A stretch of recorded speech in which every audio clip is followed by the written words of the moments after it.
सहकारिता मंत्री आज गुजरातनी मुलाकाते गुजरातना 3 દિવસના પ્રવાસે આવશે। કેન્દ્રીય ગૃહમંત્રી અમિત શાહ 14મી તારીખ, 15મી અને 16મી જાન્યુઆરીએ અમિત શાહ ગુજરાતમાં। અમિત શાહ મકર સંક્રાંતિના દિવસે વતનમાં પતંગ ચગાવશે। અમિત શાહ પોતાના સંસદીય વિસ્તારમાં પતંગોત્સવમાં હાજરી આપશે। ગુજરાત ભાજપ સંગઠનની નવરચનાના અહેવાલો વચ્ચે અમિત શાહ ગુજરાતના પ્રવાસે છે। ભાજપ સંગઠનની રચના સંદર્ભે રાજકીય બેઠકોની પણ સંભાવનાઓ દેખાઈ રહી છે।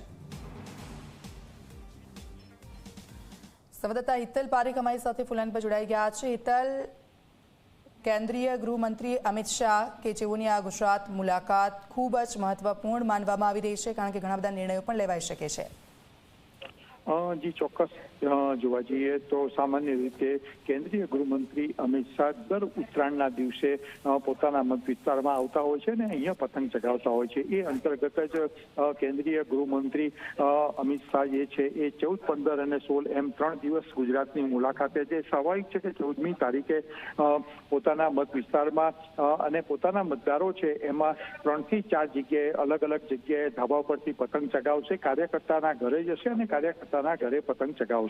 આ પ્રકારની માહિતી અત્યારે મળી રહી છે। 15મી તારીખે ગાંધીનગરના જ અંબોળમાં કાર્યક્રમ રાખવામાં આવ્યો છે। એ કાર્યક્રમમાં પણ અમિત શાહ હાજરી આપશે અને 16મી તારીખે તેઓ સામાજિક કામ અંતર્ગત રોકાણ કરવાના હોવાની જાણકારી મળી રહી છે। પણ સ્વાભાવિક છે કે અત્યારે સંગઠન પર્વ ગુજરાતમાં ચાલી રહ્યું છે અને એ સંગઠન પર્વ દરમિયાન અમિત શાહની ગુજરાતમાં હાજરી અનેક તર્ક વિકટો પણ ઉભા કરે છે અને રાજકીય રીતે પણ મિલન મુલાકાતો થાય તેવી શક્યતાઓ જોવામાં આવી રહી છે।